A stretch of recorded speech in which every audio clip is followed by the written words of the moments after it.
जितनी भी माताएं एकादशी का व्रत करती, बहुत ध्यान से सुनना आज की कथा को। शायद जिंदगी में मिली ना मिली, और ये कथा का रिश्ता तो बहुत ध्यान से सुनना, ध्यान से। स्कंद पुराण यहाँ तक कहती है कि इस कथा के चरित्र को जो श्रवण कर लेता है उसको 26 एकादशी करना भी नहीं पड़ती। इस एकादशी की केवल ये कथा सुनकर ही वो तर जाता है। बहुत ध्यान से सुनना इसको, कथा तो बड़े भाव से सुन लो इसको, बड़े प्रेम से। शास्त्र कहता है कि जितनी एकादशी होती है 26 की 26 एकादशी का अगर आप वर्णन करेंगे, 26 की 26 एकादशी का यदि आप स्मरण करेंगे, तो एक एक एकादशी का अगर नाम स्मरण करें तो कितना कितना सुंदर। चैत्र के महीने में 2 एकादशी, कामदा पाप मोचन, बैसाख में 2 वरुथनी मोहिनी, ज्येष्ठ महीना अपरा निर्जला, आषाढ़ योगनी देवशवनी, श्रावण महीने की कामिका पुत्रदायिनी, भादो महीने की अजा परिवर्तनी, अश्विनी महीने की इंद्रा पापकुशा, कार्तिक महीने की रमा प्रबोधनी, मार्गशीर्ष मास की उत्पन्ना और मोक्षदा, पौष महीने की सफला और पुत्रदा, माघ महीने की परतिला और जया, फागुन महीने की विजया और आमल की एकादशी, अधिक मास की पद्मनी और परमा। कितने सुंदर नाम है। अब इस नाम से पहचान करो कितनी सुंदर नाम। अब नाम इतना सुंदर है तो एकादशी कितनी सुंदर होगी। अब एकादशी इतनी सुंदर होगी तो जिस दिन तुम व्रत करोगी एकादशी का तो तुम कितनी सुंदर होगी। मतलब भगवान कितने प्रेम से स्वीकारेगा कि इसका हृदय कितना सुंदर है। ऊपर की सुंदरता मत देखो साहब, व्रत करने से भीतर की सुंदरता। अब पहले कथा में कहा कि क्रीम की चमक 15 दिन रहती है, अच्छे कर्म की चमक जिंदगी भर रहती है। कर्म की चमक देखना है हमें, क्रीम की नहीं। सबसे पहला नियम एकादशी व्रत का, सबसे पहला नियम है कि आप जिस दिन व्रत करो उसके एक दिन पहले भक्ति का संचार इस हृदय में कर लो। भक्ति का संचार इस हृदय में कर लीजिए। जिस दिन आप व्रत करो, जैसे एकादशी का व्रत कर रहे हो तो दशमी के दिन शाम का समय जब आवे, रात्रि जब होने लगे, शाम का समय आवे और रात्रि का आप जब भोजन ग्रहण करो तो उस भोजन में कोई ऐसा पदार्थ ग्रहण मत करिए जिस पदार्थ के कारण आपकी एकादशी बिगड़ जाए।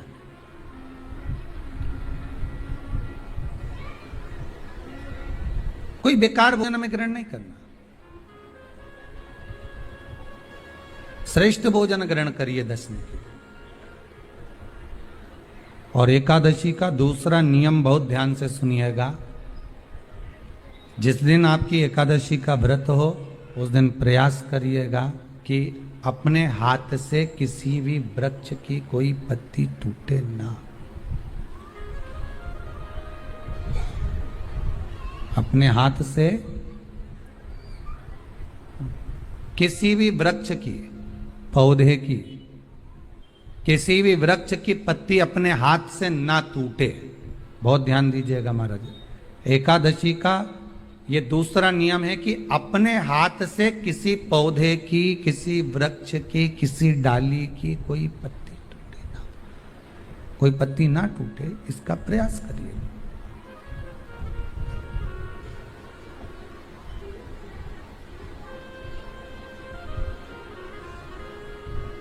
कितना सुंदर व्याख्यान कहा है, कितना सुंदर वर्णन है महाराज कि मात्र एकादशी का व्रत कर लेने पर, मात्र एकादशी का व्रत कर लेने पर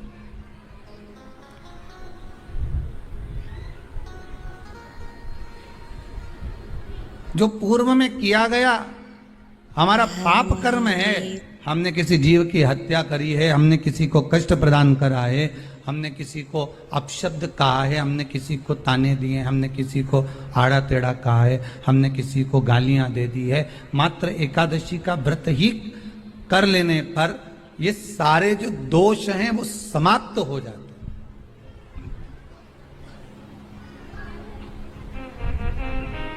सारे दोष हमारे समाप्ति पर आ जाते हैं।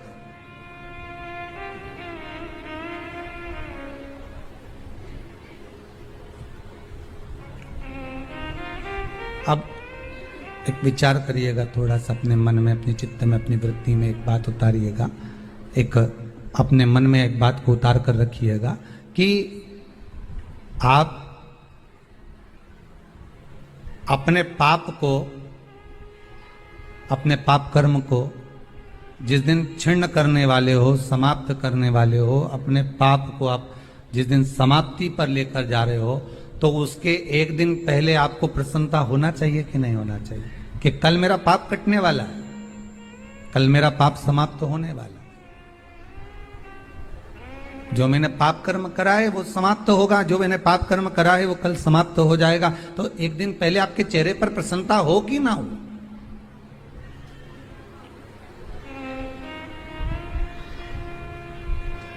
और चेहरे पर वो प्रसन्नता आपके आना चाहिए कि कल मेरा एकादशी का व्रत है, आज दशमी है, कल एकादशी का व्रत है, तो कल मेरी जब एकादशी का व्रत रहेगा तो मेरा ना जाने कितना कितना पाप, कितना असत्य, कितना झूठ, कितना प्रपंच वो समाप्त हो जाएगा। तो इसमें मुझे प्रसन्नता हो, इसमें मुझे आनंदता हो।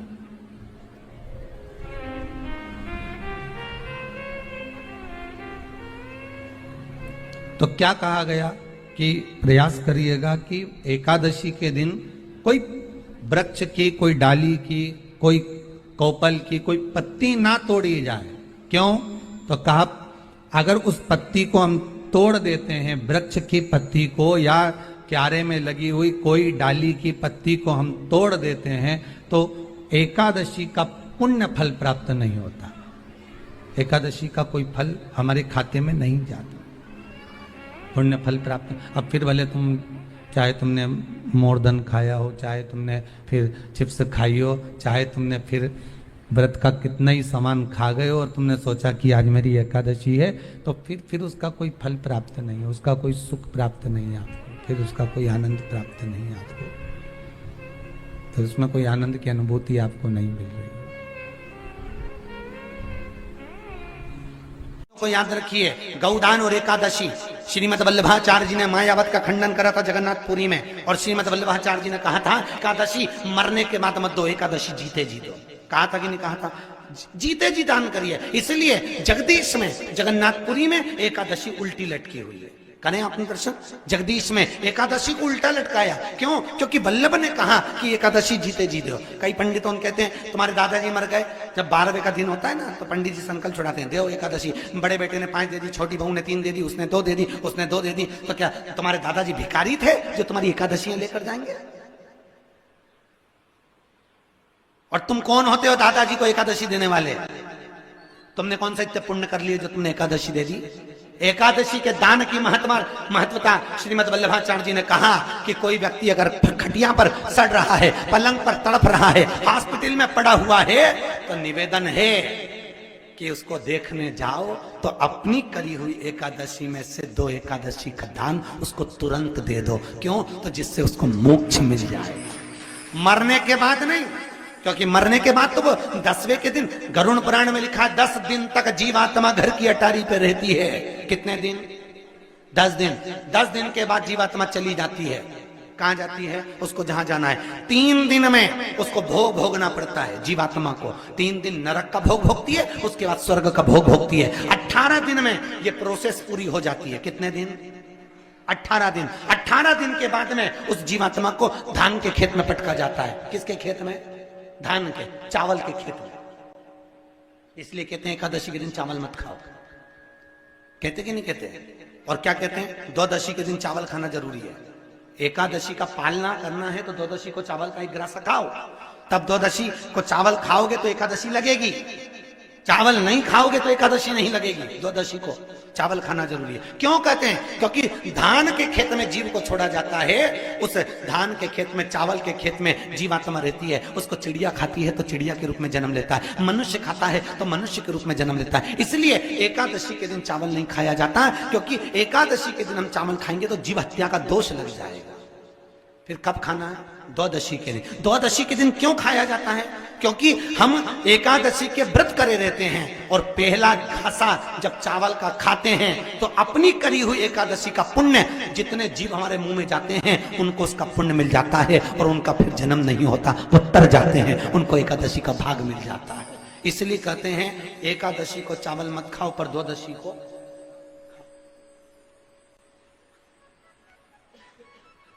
खाइए। 10 दिन तक जीवात्मा है और आपने एकादशी कब दान दी? बोलो जम के। 12वें के दिन, 13वें के दिन आपने एकादशी का दान दिया, वो मिली उनको? अरे बोलो अच्छे से। कई तो अभी तक कर रही होगी, हमारे दादाजी के निमित्त की कर रहे हैं, कर ले। फिर वही वाली बात आ गई, गुलाब के फूल में पानी जारी है। एकादशी के दिन शंकर भगवान को चावल का दाना चढ़ाना चाहिए कि नहीं चाहिए?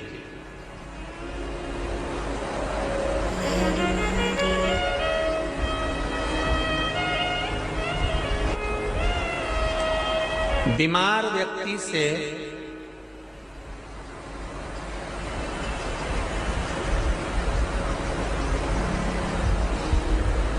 कोई बीमार व्यक्ति है, बहुत रोगीला, उसको बहुत रोग है, शुगर है, बीपी है, थायराइड है, सब कुछ है उसको, और वो रोगीला व्यक्ति जब डॉक्टर के पास जाकर पूछे, डॉक्टर साहब मेरी तबीयत ठीक नहीं रहती है, मैं बहुत कष्ट में रहती हूँ, बहुत तकलीफ है शरीर में, और अभी सावन का महीने का व्रत आ रहा है डॉक्टर साहब, 1 महीना में व्रत करती थी पहले, करूं कि नहीं करूं? तो डॉक्टर साहब क्या बोलेंगे? बोलते जाओ जरा जम के। डॉक्टर बोलेगा कि आप व्रत मत करो। डॉक्टर एक बात कहेंगे, शरीर स्वस्थ रखना है, व्रत बाद में हो जाएगा, अगले वर्ष कर लेना, पर अभी शरीर को सही रखने के लिए दोनों समय अच्छे पेट भरकर सात्विक भोजन करो और अपने शरीर को ठीक करो। सात्विक भोजन अपने शरीर को, व्रत बाद में भी हो जाए, अगले वर्ष हो जाए।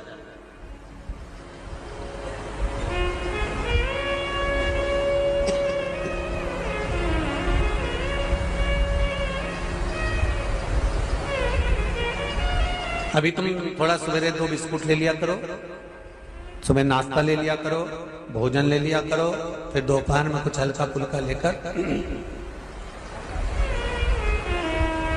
थोड़ी थोड़ी देर में खाते रहना चाहिए। हो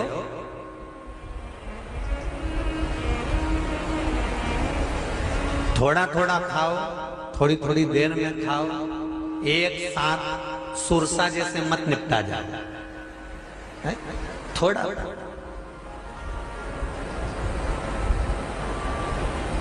ज्यादा खाओगे और ज्यादा कमाओगे तो दूसरों को कष्ट नहीं होगा, कष्ट खुद को होगा। ज्यादा खाओगे आपाच्य हो जाएगा, रात की नींद उड़ जाएगी, शरीर में अच्छा नहीं लगेगा। ज्यादा कमाओगे, रात की नींद उड़ जाएगी, दुनिया की दृष्टि तुम पर पड़ जाएगी और तुम्हारी रातों की नींद। कमाओ भी उतना जितना खर्च कर सको और खाओ भी उतना जितना पचा सको। अति सर्वस्व वर्जन। डॉक्टर कहेंगे ये तुम्हारा व्रत जो है ना अगले साल कर लेना, इस साल मत करिए, इस साल तो आराम से भोजन वोजन करो तुम लोग, बढ़िया प्रेम से खाओ पिए। तो उसी तरह किसी ने पूछा कि चावल का दाना एकादशी पर भगवान शंकर को चढ़ा सकते, चावल का दाना शंकर जी को चढ़ाते क्यों है, पहले तो वो समझ में। बेलपत्री का तो महत्व आपको बार बार बताया कि बेलपत्री शिव जी को क्यों चढ़ाई जाती है, कहीं रोग के लिए, कहीं बीमारी के लिए, कहीं किस कार्य के लिए, कहीं कोई कार्य के लिए, कहीं कोई कार्य के लिए। चावल का दाना अगर हम शंकर भगवान को चढ़ा रहे हैं तो क्यों चढ़ा रहे हैं, उसका कारण क्या है? चावल का दाना शिव को चढ़ाने का केवल एक कारण रहता है कि चावल को अक्षत कहते हैं।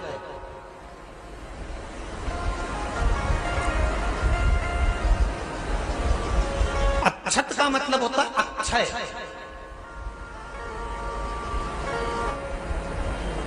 उसका मतलब क्या होता है? अक्षय, जिसका कभी क्षय ना हो। जब हम भगवान शंकर को चावल का दाना चढ़ाते हैं, जैसे बहुत ध्यान दीजिएगा महाराज, बहुत समझने वाली बात है, बहुत ध्यान से।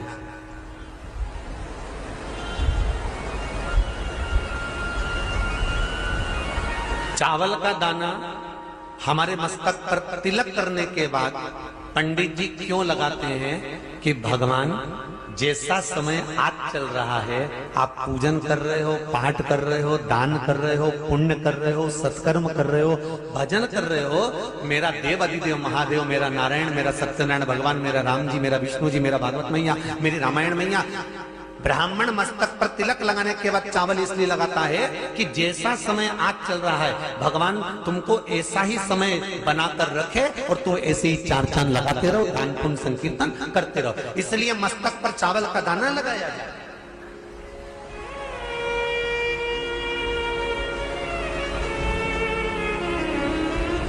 कोई मर जाता है,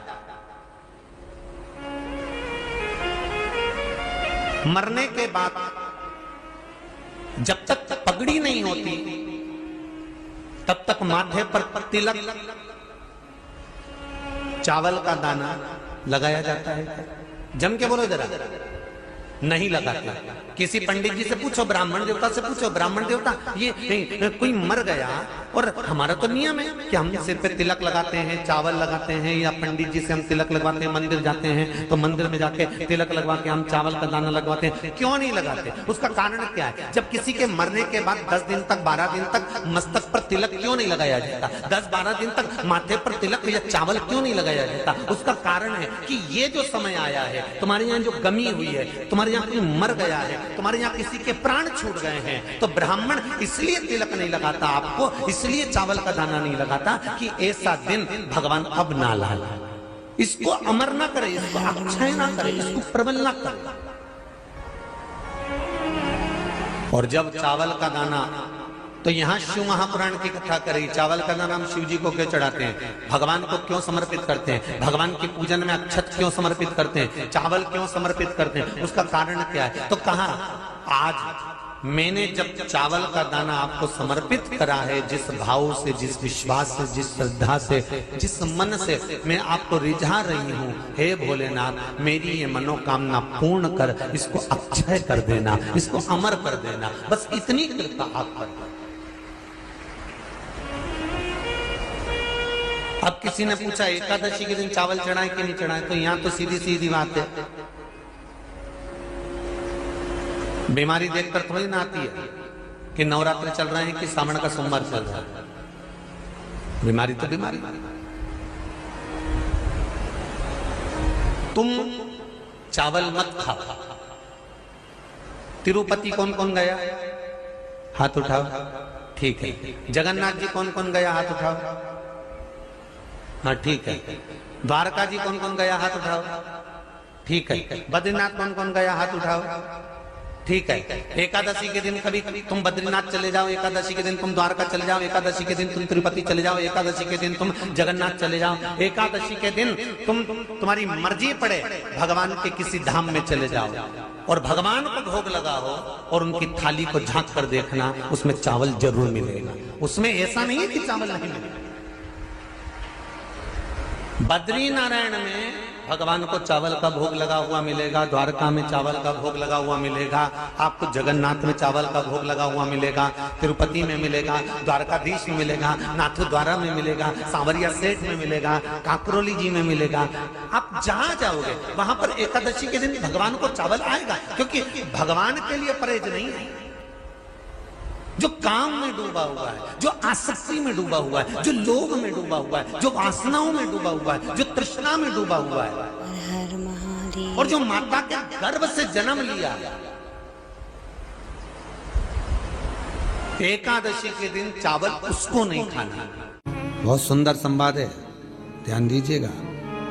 जिसके घर में कमाने वाले दो चार हैं, पैसा तो आ रहा है पर घर में टिक नहीं रहा, डॉक्टर में, पुलिस में, एक्सीडेंट आदि में, कहीं गलत जगह पर व्यसन में अगर पैसा जा रहा है, जुए में, मांसाहार, मदिरा पान, या कहीं आया पैसा आने में कमी नहीं, आ रहा है पर टिक नहीं रहा, रुक नहीं रहा।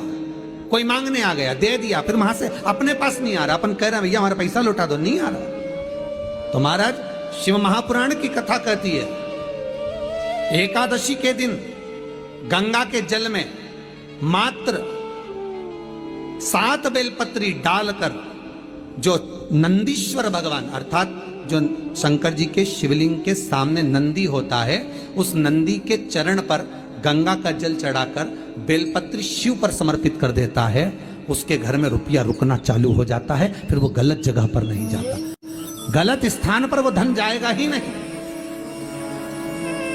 बेटा अगर व्यसन में पड़ा हुआ है, मदिरा पान में पड़ा हुआ है, मांसाहार में, जुए आदि में जा रहा है, तुम्हें लग रहा है कि मेरा बेटा गलत मार्ग पर जा रहा है, ये मित्र दोस्ती गलत हो रही है, वो सही जगह पर है, करना है एकादशी।